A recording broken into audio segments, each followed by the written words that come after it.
청설공 국어과 강사 노한욱입니다. 반갑습니다.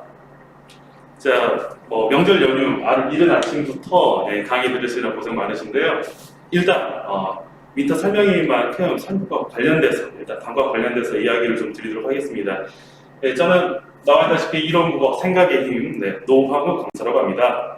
그래서 기본적인 제 양력은 이렇게 되는데요. 혹시 보이실까요? 그래서 전에 교사를 했었고요. 강남 쪽에서 일을 하다가 노량진에서 단과학을 하고 마스터니 그리고 지금 이 인근 지역에서요. 2014년부터 지금까지 계속 강의를 이어오고 있습니다.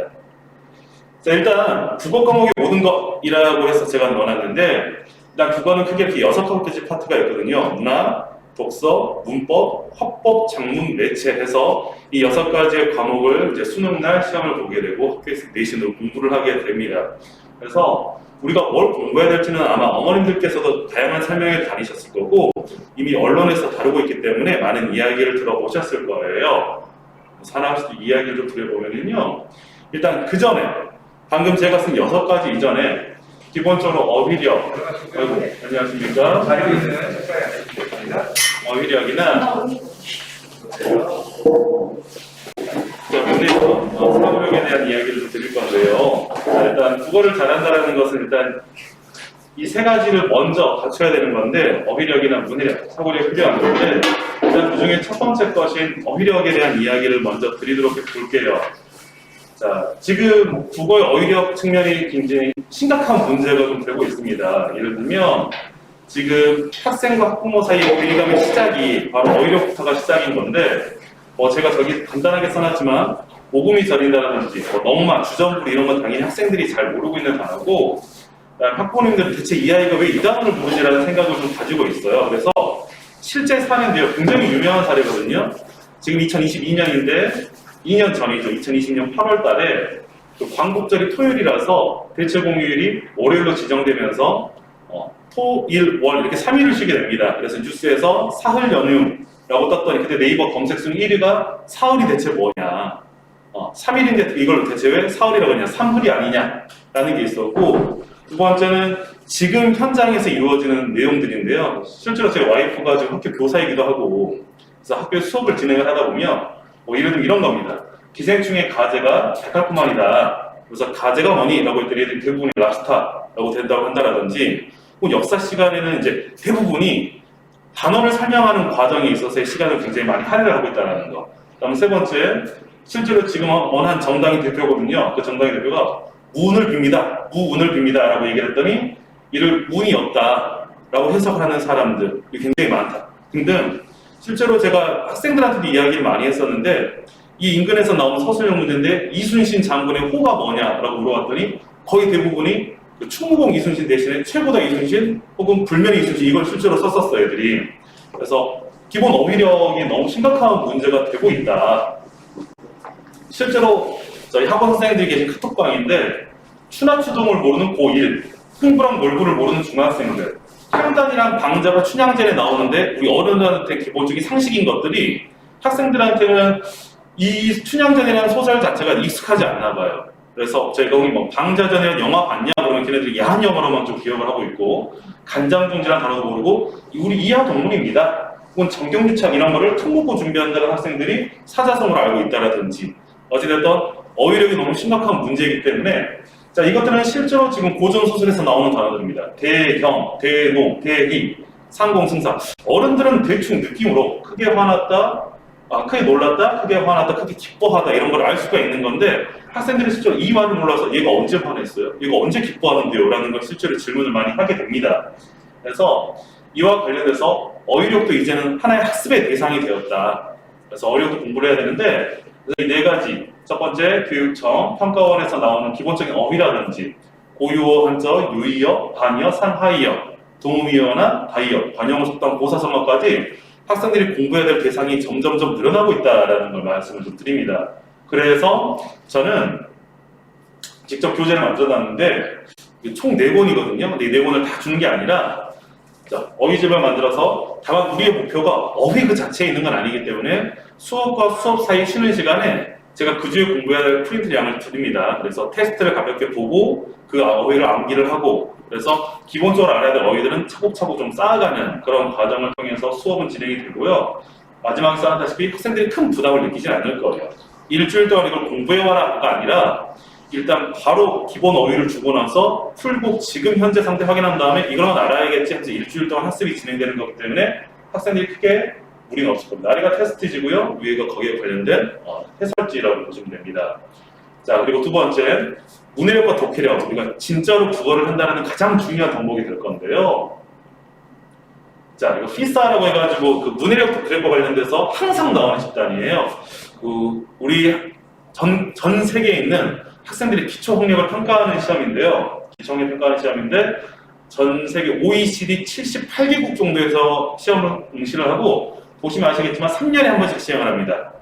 12년, 15년, 18년. 자, 21년이 없는 이유는 코로나 때문에 취소가 되었습니다.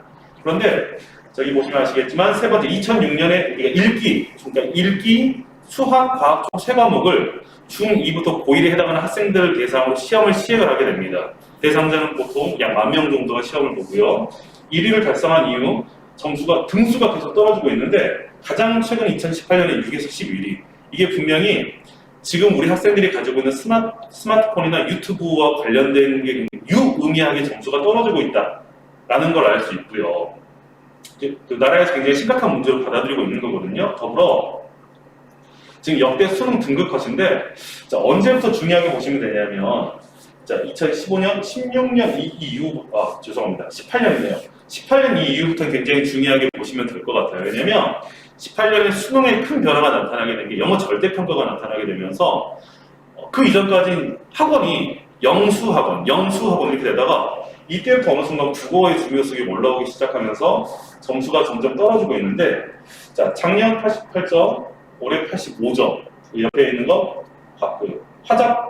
화장이 85점이고 오메가 84점인 건데요. 이 점수가 떨어지는 그 근본이 뭐냐를 물어보면 결국엔 독서인 거예요. 독서인데, 자, 올해가 2022학년도, 그전 21, 20, 19, 18, 총 5개년 동안 학생들이 수능을 봤을 때 오답률 베스트 10, 그렇죠.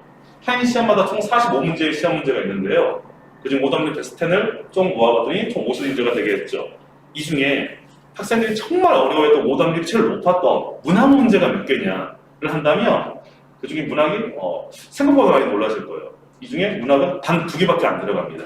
나머지 48문항은 전부 다 독서, 아니면 문법, 아니면 화법과 작문에서 나오고 있는데, 이 문학의 2문제도 올해 한 문제가 탑 10 중에 10위인 거고요. 또 다른 한 문제는 2018학년도에 탑 8위인 거라서 베스트 5로 응축하면 문학을 어려워하는 건 없다라고 생각을 하시면 돼요.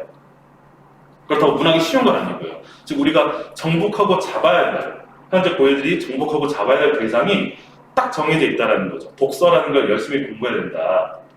그래서 독서는 저는 이렇게 준비하고 있습니다. 그 낙승물이 조를 뜯습니다. 그래서 독서가 정말 중요하기 때문에 필수 지문 독해, 문제풀이, 그래서 영역과 관련된 필수 배경 지식 이런 것들이거든요. 인문지문, 관점의 대조, 대응훈련, 그다음에 경제, 법, 이거 정말 어려워요. 매해 킬러 문항으로 나오고 있는 건데, 경제 그래프, 제가 국어 강사인지 탐구 강사인지 모르겠는데 이것과 관련된 배경 지식도 싹 다 제공을 하게 됩니다. 그리고 기술, 구조, 작동, 원리, 순서 이런 것들을 알려주고, 그다음 2번 발음 독해 방법의 체화인데 저게 가장 중요한 게 될 거예요. 결국 수능과 평가원에서는 문장의 패턴이나 지문의 구조나 지문의 내용이 출제 방식이 어찌됐든 우리가 흔히 말하는 기출이라는 데서 계속해서 반복 및 변주가 되기 때문에 고3이 되기 전에 기출을 정확히 알자가 아니라 공부하는 방법을 알아야 된다는 겁니다. 학생들이. 그러니까 국어에 하루 종일 투자를 할 수가 없어요. 국어는 하루에 90분을 정확히 넣으면 되거든요. 근데 90분 동안 어떻게 해야 될지에 대한 방법을 알려주기 때문에 학습법, 그래서 꾸준한 비문학을 어떻게 학습을 해야 될지에 대한 이야기를 진행을 할 겁니다. 학생들과. 그래서 일단 실제로 지금 저는 단과를 진행을 하고 있고요. 청소에서 유일하게 고1, 2, 3을 단과를 계속 진행을 하고 있는 강사거든요. 그래서 지금 고2, 고3을 하고 있는 중이죠. 고2, 고3 학생들과 실제로 얼마 전에 보면 날짜가 1월 19일로 나와 있는 건데, 일단 제가 항상 중간 점검을 해요. 과제를 나눠주고. 또 학생들이 이렇게 그 주에 중간에, 그러니까 토요일에 단과를 하게 되면 월, 화, 수, 목요일 정도, 수요일, 목요일 중에 문자를 딱 보냅니다. 야, 과제 중간 점검 보내. 문자가 이것들을 따로 본 다음에 이렇게 학생들이 보내는 거죠. 그래서 보낸 걸 가지고 이렇게 시키는 것들을 제가 확인을 하는 겁니다. 그래서 어떻게 공부를 해야 되고 이런 거 정리를 해야 되고, 그래서 중간에 아무것도 안 돼 있는데 이게 다 맞아 있다라고 해서 너 잘했다라고 절대 얘기하지 않아요. 다 맞았어도 여기에 대한 내용이 정리가 되어야 된다. 중간에 생각의 흐름이나 어떤 생각을 했는지를 반드시 제가 물어보기 때문에 점검을 통해서 분명한 확인을 좀 하고요. 그런데 학생들이 제가 준 과제에서 이해를 못하는 부분이 있어요. 실제로 여기 학생이 선생님 다시 봤는데 이해가 안 갑니다. 어떻게 해요? 그랬더니 바로 제가 이거 지문이 오니까 바로 영상으로 쏴줬어요. 영상으로. 그래서 이미 과제와 관련된 영상들은 선생님 이 페이지 이거 모르겠어요 라고 하게 되면 이건 여기에 나와 있잖아가 아니라 사고의 흐름, 독서는 천천히 사고의 흐름, 이거 읽을 때 이 생각을 해야 되고 여기에서 이걸 체크했어야 되고 여기서는 이런 생각들을 반드시 했어야 된다 를 얘기하기 때문에 간단하게 이건 여기 있잖아 가 안 되거든요. 그래서 바로 영상을 찍어서 학생들한테 바로바로 제공을 좀 하고 있습니다. 그래서 모르는 질문들은 언제든 해결이 되고요. 그래서 독서 부분은 이렇게 제가 케어를 하게 되면 남은 6개 파트에서 이제 문학의 문제가 될 텐데, 지금 고1 학생들에게 문학이란 학생들이 문제를 틀리는 이유가 이 3가지예요. 작품 학습이 안 됐거나 혹은 작품을 학습하더라도 학교에서는 다른 작품 물어보거든요. 낯선 작품, 처음 보는 시적, 그래서 낯선 작품의 해석 능력, 혹은 작품을 알더라도 선지에서 물어보는 이 말이 무슨 말인지 몰라서 틀리기도 합니다. 그래서 이 3가지를 동시에 해 나갈 건데, 그래서 고1에, 문학에서 고1은 수능 필수 작품이 나오고, 저기 5가지가 문학인데요. 2학년 때 거기에 관련된 심화 작품, 3학년 때 이제 EBS 수능 특강, 수능 완성, 평가원에 대한 내용이 나오게 되는데, 그 어려움에 대한 이야기를 좀 드려볼게요. 전부 다 셋 다 아래가 살짝 잘렸는데요. 윤동주의 작품입니다. 그래서 당장 고1에 가면 배우게 될 작품이 윤동주의 자화상이라는 작품인데, 노란색을 보시면 아, 얘가 밉구나, 불쌍하구나, 근데 미운데 그리워하네 라는 정서가 노골적으로 드러나요. 대부분의 고2 학생들이 배우는 쉽게 쓰여진 시라는 윤동주의 시인데 쭉 나오다가 마지막 악수라는 조금은 감정적인 말로 아, 얘는 약간 뭔가 악수를 해? 화해를 하나? 용서를 하나? 이런 것들을 확인할 수 있고, 3번째 윤동주의 바람이 불어, 작년 2년 전 수능인데요. 학생들이 가장 어려워했던 문학작품 중에 하나예요. 그래서 보면 여기 괴롭다라는 건 나오는데 얘들이 어려워했던 건 지금 이 부분입니다. 빨간색. 바람이 자꾸 부는데 내 발이 반석 위에 서 있다. 강물이 흐르는데 내 발이 언덕 위에 서 있다 할 때 내가 반석 위에 서 있는 게 좋은지 안 좋은 건지에 대한 판단이 안 된다는 거죠.